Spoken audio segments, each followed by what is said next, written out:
Chapter 3. European Voyage. Well, my brother and I crossed the border between Russia and Estonia, and we ended up in the Baltics.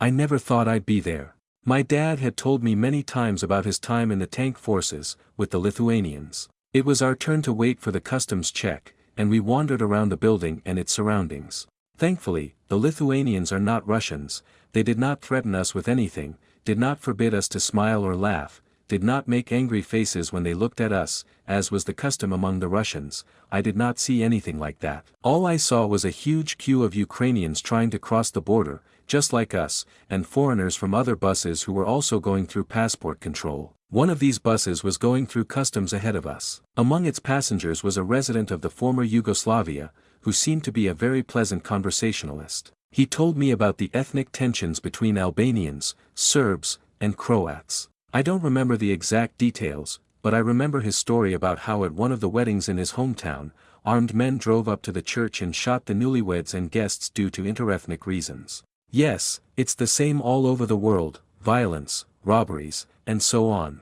In the end, we were held up at the Russian customs for 2 or 3 hours, plus the inspection, and then we had to wait for 5 hours. It was already dark, around 11 or 12 at night. We were exhausted and wanted to sleep, but we had a place to stay. As luck would have it, my brother made arrangements with the volunteers who were assisting us. They were accompanying us throughout the day, and he was acting as an intermediary between us and them. I wouldn't have done it without him. Of course, during that trip, Sonia surprised me several times with his excellent communication skills. And then it was our turn, and we were the last ones to be checked. It was just like in Starobashevo, I was the last one there, and we were the last ones here. The Estonian customs officers asked us if we had a place to stay or if we needed any help. We fortunately did so and informed them of this. They returned our passports and wished us all the best, or something similar. In the end, we were held up at the Russian customs for 2 or 3 hours, plus the inspection, and then we had to wait for 5 hours. It was already dark, around 11 or 12 at night. We were exhausted and wanted to sleep, but we had a place to stay. Fortunately, my brother had made arrangements with the volunteers who were helping us. They were guiding us throughout the day, and he was acting as an intermediary between us and them. I wouldn't have done it without him. Of course, during that trip, Sonia surprised me several times with his excellent communication skills. And then it was our turn, and we were the last ones to be checked. It was just like in Starobashevo, I was the last one there, and we were the last ones here. The customs officers asked us if we had a place to stay or if we needed any help. Fortunately, we did, and we informed them about it.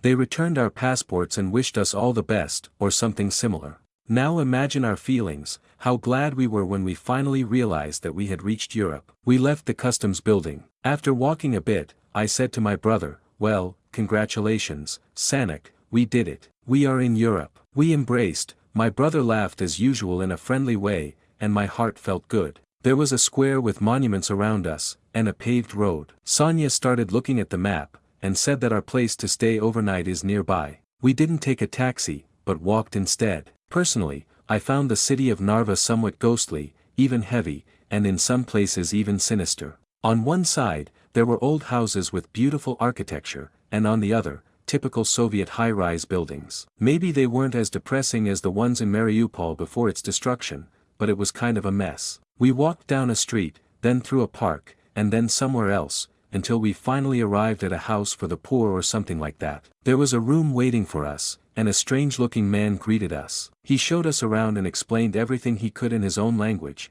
but we understood everything and went back to our room. We spent one night there, and in the morning we moved to another part of the city, where we had a rented apartment waiting for us. As it turned out, Narva was not as depressing as it had seemed at night. In my opinion, all cities seem less dangerous during the day than at night. The town's pleasant nature, the pine trees, and the spirit of freedom. We reveled in the long-awaited taste of liberation.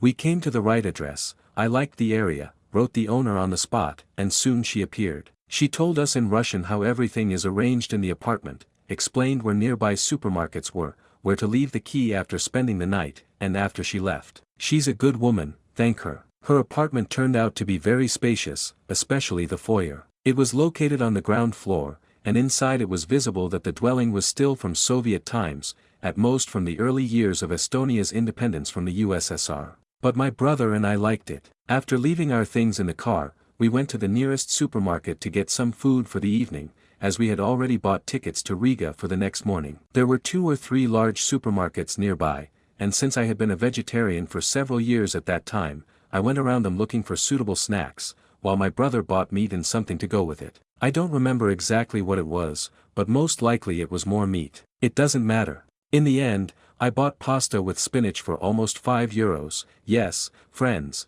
and I was even surprised that I decided to spend so much money on a single serving of pasta. We bought a lot of other things, but only as much as we needed for the evening, so we didn't overindulge or leave anything behind. After our meal, we started calling our friends and family. I had a gift smartphone from a friend in Krasnodar, so I could also afford to use video calls. My brother had already been using his smartphone to communicate with his family, and now I could do the same without disturbing him. So life was getting better, and it was changing rapidly, taking us into some unpredictable future. And the next destination was the Narva bus station, where my brother and I went early in the morning, at dawn. I remember waking up, getting our affairs in order, and making our way through the waking city to the bus station. It took us about 25 minutes or so. When we arrived, we had to wait for about half an hour. Eventually, a luxurious blue bus arrived, our guide to Riga, where we would form our next plan for exploring the world in search of our new place in the sun.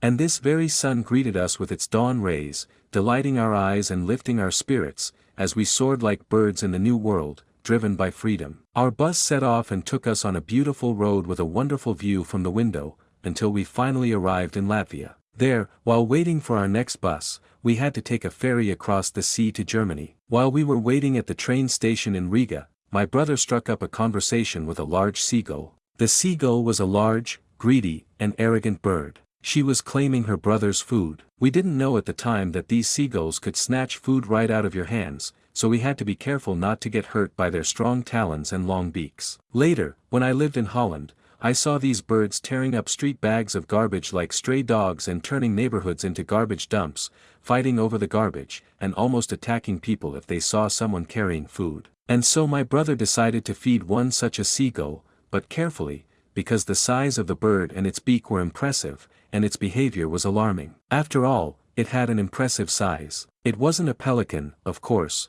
but it was bigger than a pigeon. After hanging out with the seagull, my brother and I set off for Latvia. It was great, but something happened to me on the way. Because the air conditioning wasn't working, all the windows were closed, and I was sitting in a spot where the sun was shining on me through the open windows, I started feeling sick and dizzy. At one point, I even wanted to switch seats, but I didn't know where to go. How could I do that? Everything was busy, the bus was full of passengers. At the gas station we got off the bus and my brother poured water from a bottle on my head, after which I felt better. This helped me get to Klaipėda without aggravation. There were new volunteers waiting for us, smiling women.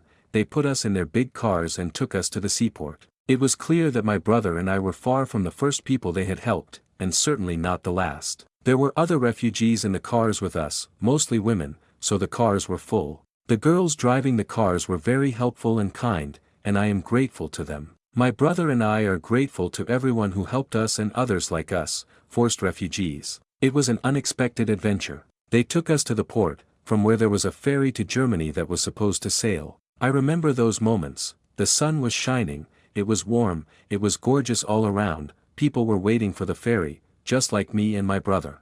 And now our time has come. We went to the ticket office, showed our passports and received the tickets, and then began loading people in groups. We were invited to sit in minibuses, which then drove into the hold of the ferry. Once on the ship, we went from one floor of the hold to another inside the vessel. I remember being very impressed by the trip through the levels, as the scale was impressive. Once upon a time, I volunteered for a university car race, but as an assistant, not as a driver. However, I and other participants were put in a car and driven around the track, where the autopilots were racing. It was an amazing feeling, and I have nothing but memories. And then, on the sea, as I rode up and down the ship's floors, I experienced something similar again. It was exhilarating. And, being on the Klaipėda-Travemund ferry, my brother and I really got high. From my own experience, I can say that this part of our journey was the most enjoyable and unforgettable. Initially, a part of the ship was set aside for us Ukrainians on the deck, and places for sleeping and resting, either in a cinema hall or in some other room, where there were many chairs. There were no cabins for us. And this is where my brother surprised me once again. He said that we should try to get a shared cabin for ourselves. I thought it was impossible, or very unlikely, but he managed to do it right away. After waiting for a while, my brother went to the reception desk, where a pretty girl was standing, and asked her if we could get a cabin. She told him that we had to wait, and then handed us a plastic key card for, what do you think? Right, the cabin. Our personal cabin. To say I was surprised would be an understatement. Sonia was lucky in many ways on our journey. He found volunteers, he passed all the checks quickly and without much trouble. No one at Russian customs looked at his foreign passport, but they asked for mine, and now they gave him the key to his private cabin without any problems, and so on. I was constantly amazed by his good fortune. When we went to look for our cabin, I couldn't help but think of the movie Titanic, and how beautifully and elegantly it was presented. I walked around the ferry, examining it from the inside, and I thought about how carefully each door was made.